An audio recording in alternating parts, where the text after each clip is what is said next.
Hello, everybody. Welcome to Tea with the Druid. Whether you're here now or whether you're here later, if watching the recording, you're very welcome. And people are coming into the forest clearing from Ohio and Devon and rural Utah and Cornwall and Chicago and North Yorkshire and Aberdeenshire and South Wales and Glastonbury and London and Dorrington. Miserably hot Dallas in Texas and Auckland. Wow. Pender Island, Vienna, South Africa, hooray, Finland. Yeah, so really good to see everybody. Do come into the forest clearing, and lovely to be with you. And on this summer evening, certainly summer in the northern hemisphere, winter in the southern, of course.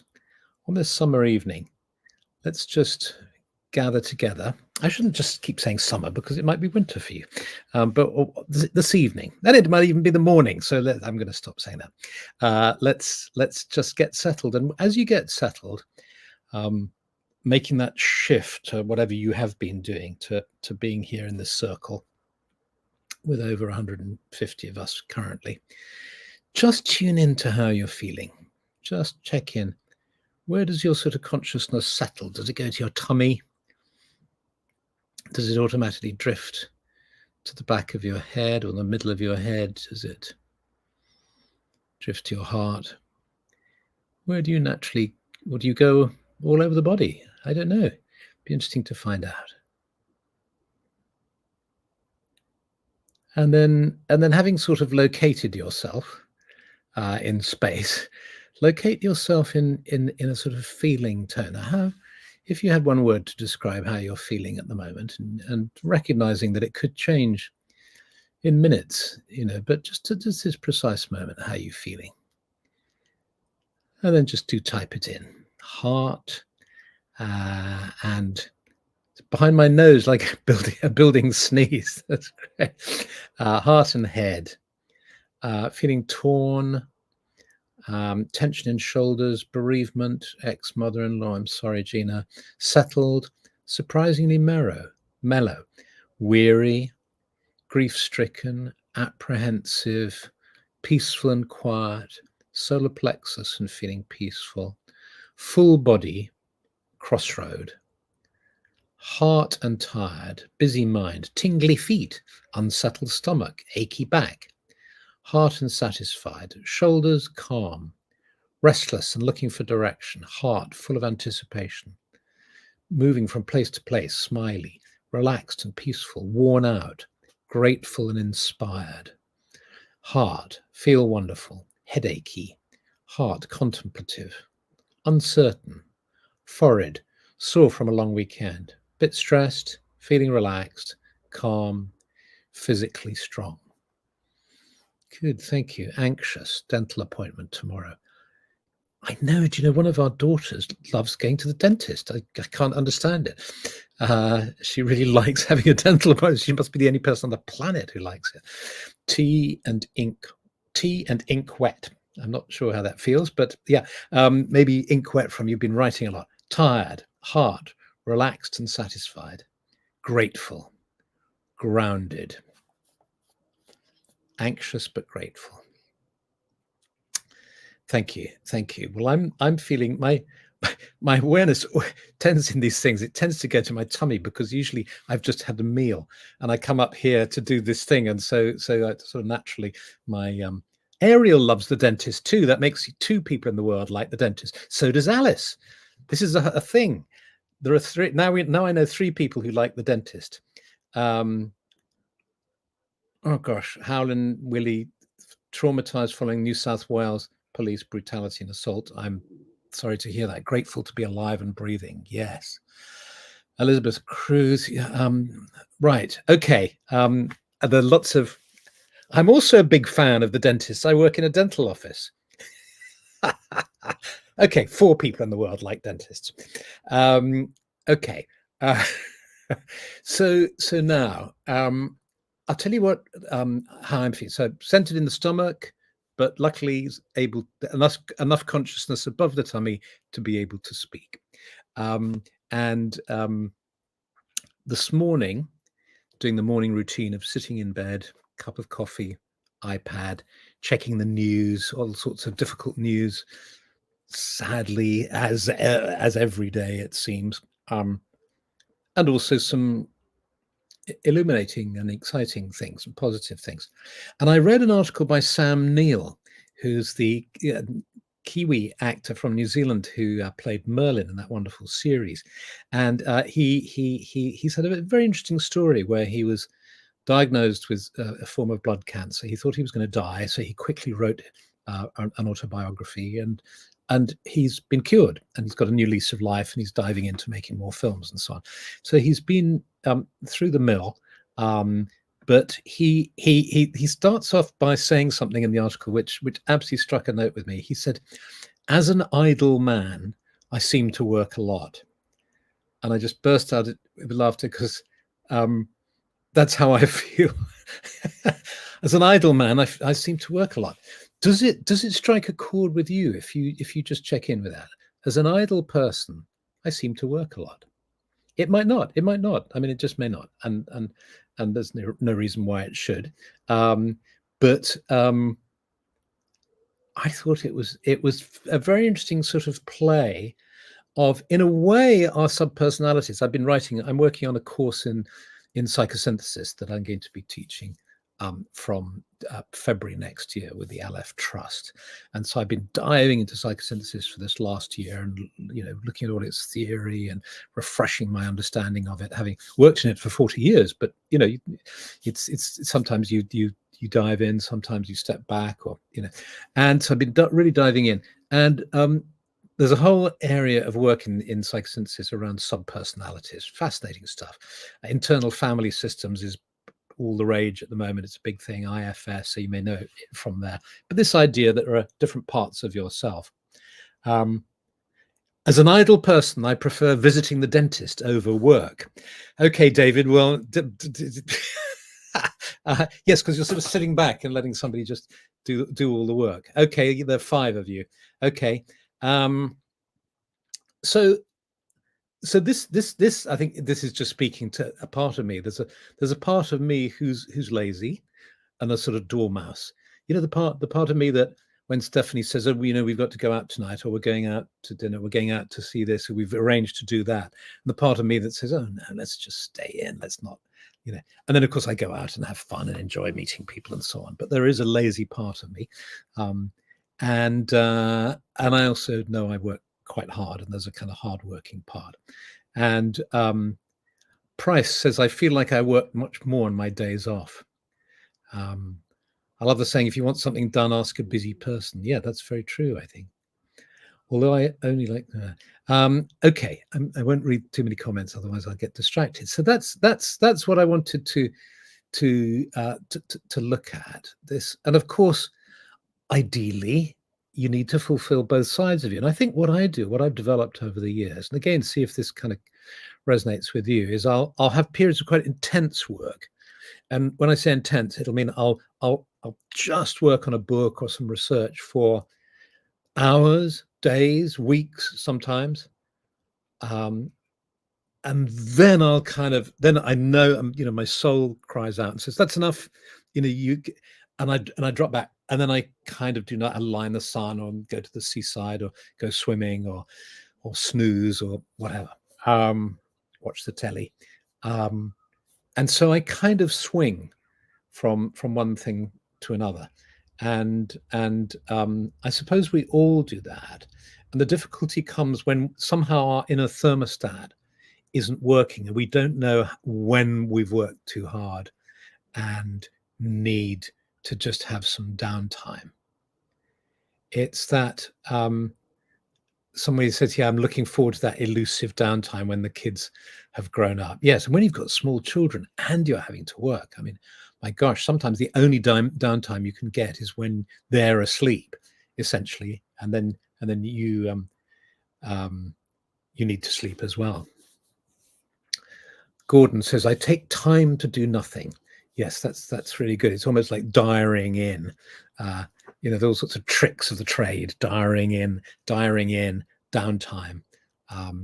Even mini retreats, I think, are good. You know, when you find yourself sort of with this idea that keeps coming up, saying, take a retreat, take a retreat, and you can't. You look through the diary and you just can't fit in going away at any time. Or I say, well, to take 3 hours, to say, okay, for 3 hours, I haven't, between 10 and 1, I'm not gonna answer the phone. I'm not gonna check my email. I'm gonna lie under a duvet or listen to music or take a retreat. 3 hours, 3 days. So yes, that's and I wanted to kind of segue from that remark about these things to giving you a little, first of all, giving you a little factoid about a Druid factoid about Sam Neill and his work with Merlin. There's there was a wonderful chap. He's gone to the other side now, called Ivan Macbeth. There he is having a meal in our kitchen. He lived with us for a year or two, and wonderful fellow, member of Obod, a great druid, a stone circle builder. On his passport for profession, he had megalith builder, and he started his own Green Mountain Druid order in Vermont with his partner Fan, and he was asked to advise Sam Neill on particular hand gestures he could use as a druid when he was casting spells. So he went and had a session with him, and I wondered this evening, thinking about talking about this with you and the Sam Neill quote. I wondered if that was recorded anywhere online, and I had a look online and I couldn't find it, but I found this quote, which is fabulous. It says in its article, it says, "Since then he has gone greener still. For the enormously popular NBC miniseries Merlin, Sam Neill researched the title role by talking to Welsh Druids." Now, I'm not sure whether by Welsh Druids he means the English Ivan, or whether he also talked to Welsh Druids, which is quite possible too. And Sam Neill said, "And I must say, if there was a local Druid church, I'd probably go to it, because it's all about the things we really should be doing these days. That's to say, respecting the land and being good to each other. And I must say, if there was a local Druid church, I'd probably go to it, because it's about the things we really should be doing these days. That's to say, respecting the land and being good to each other." Isn't that lovely? I think that's fantastic. So that's a lovely quotation. So I thought, since we've talked about Merlin, let's go a little deeper. And in our meditation, I'd like to suggest that that I read you a poem called "Merlin Invokes Berinthus." Berinthus is another name for Manannan MacLear, the god of the sea, particularly the Irish Sea.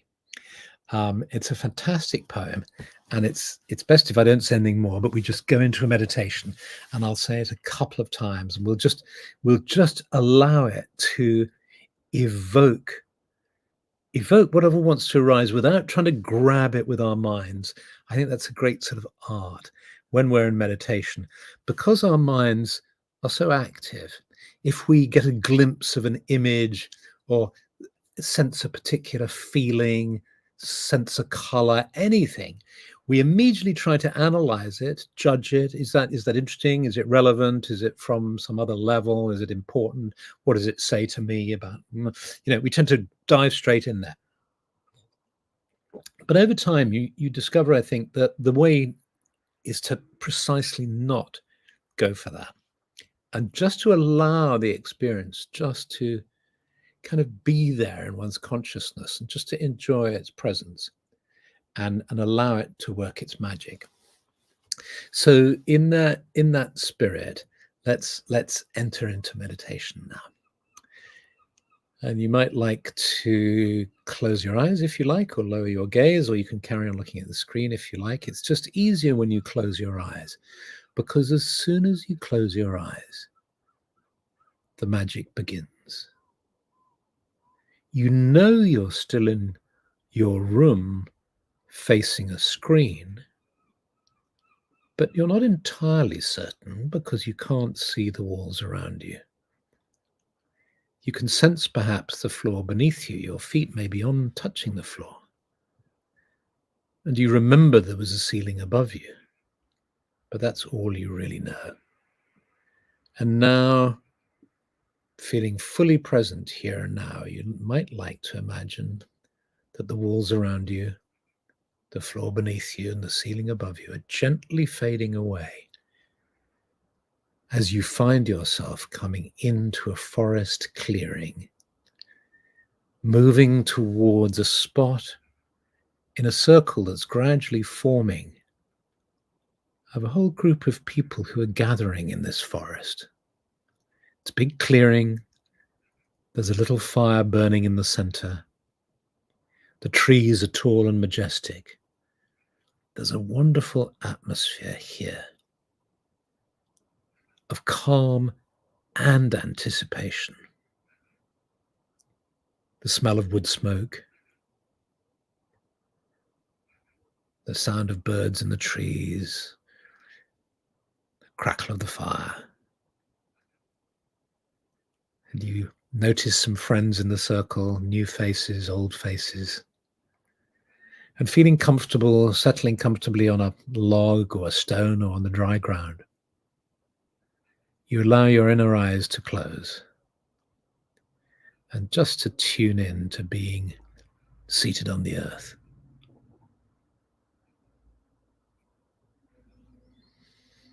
You take in a slow, deep breath, hold for a moment, and then breathe out fully and deeply. You do this one more time.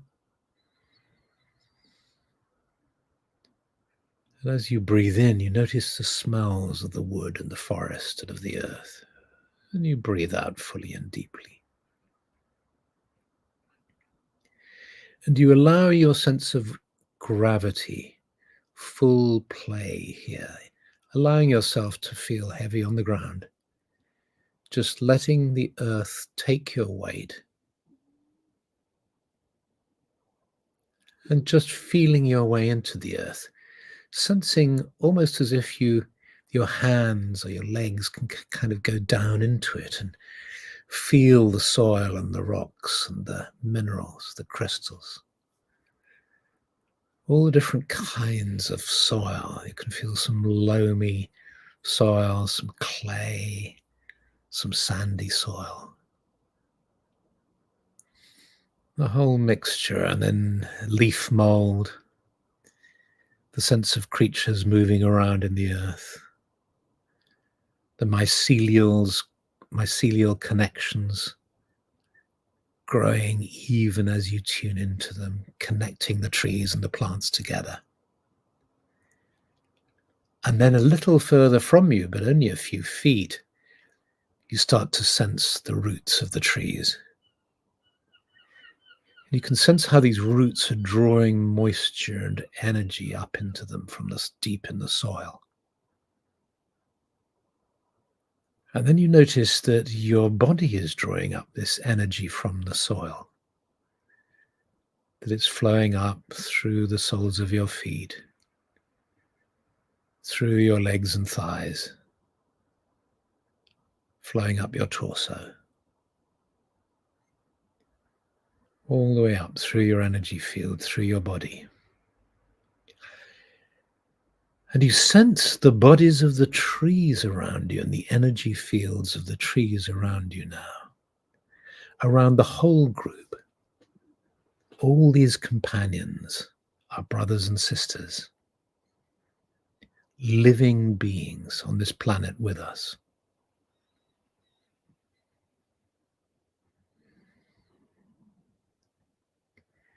And to the extent that you feel able, you open your heart and your soul and your energy field to the energy of these trees, to their protection and their power.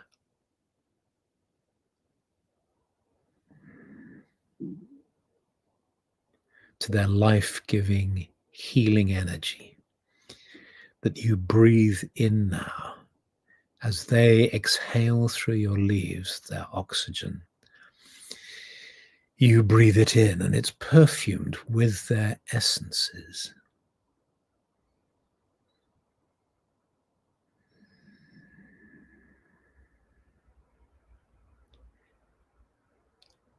And as you breathe out, you sense how they are absorbing the CO2 that you breathe out in this perfect exchange. As you breathe in the oxygen that the trees are giving, and breathing in the smell too of these trees.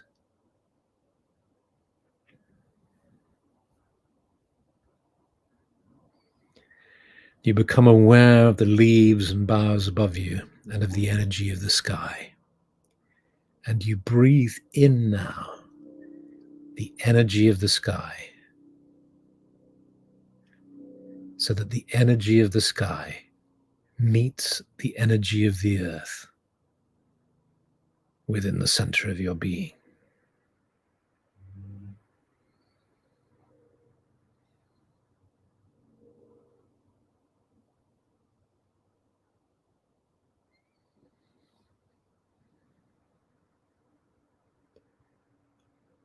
And you tune in to the energy of the group now, of this group seated in this circle.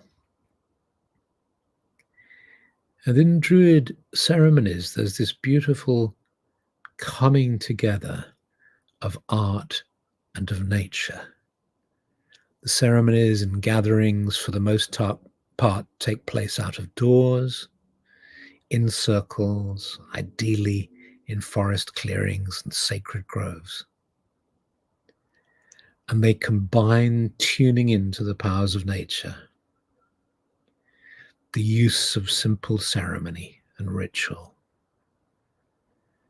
And then often an Eisteddfod, a festival of listening, as it means literally, a festival where we listen with our hearts and souls to music or song, story, or poetry. And so in this Eisteddfod time, I'm going to read Merlin Invokes Berinthus by R.J. Stewart. Who knows well the way of sea and stars? Who the strong hand upon the helm of passage? Who guides the keel that ploughs the deep? First ferryman, last light bringer, blue cloak, white hair. Wave tops are your pathway, starlight your compass. I who have been within your vessel, not once but many times, from star to star, bid you enter.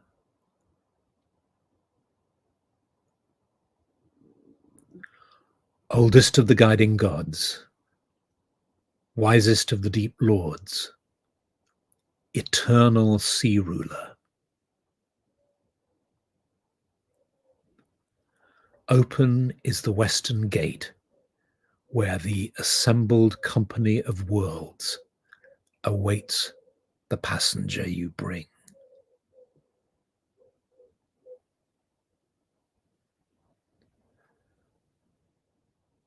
Who knows well the way of sea and stars? Who the strong hand upon the helm of passage? Who guides the keel that ploughs the deep? First ferryman, last light bringer, blue cloak, white hair. Wave tops are your pathway, starlight your compass. I who have been within your vessel not once but many times, from star to star, bid you enter.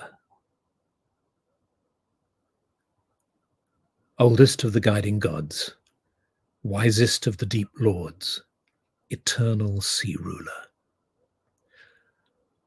Open is the western gate, where the assembled company of worlds awaits the passenger you bring.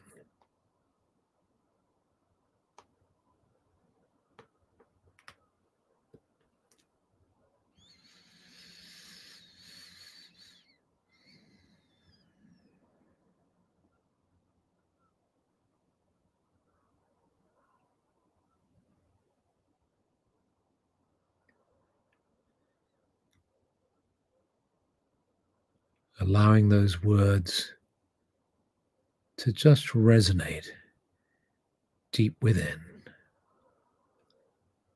Imagine that you are now placing the palms of your hands on the earth, connecting with the earth.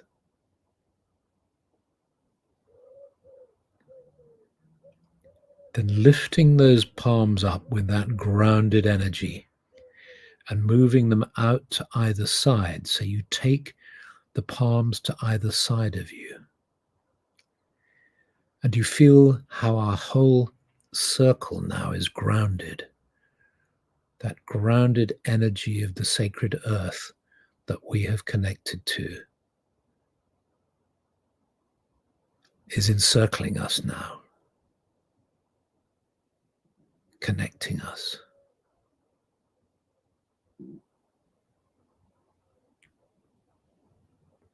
May this circle give us strength. May this community support us and give us strength. May the peace and the calm that we find in this circle ripple out as subtle energy from this place, bringing blessings to all.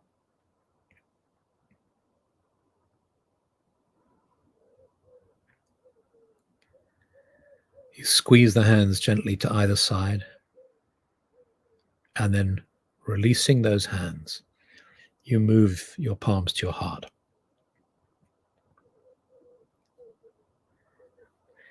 May my life be blessed. May all lives be blessed. May the lands, may the earth be blessed.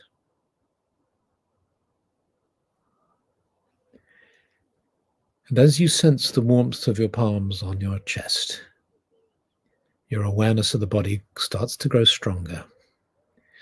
You nod in recognition to those in the circle as your awareness gently begins to fade of being in the circle. And you gradually become aware of the four walls around you, the ceiling above you, and the floor beneath you. Fully present, here and now. And when you feel ready, you open your eyes.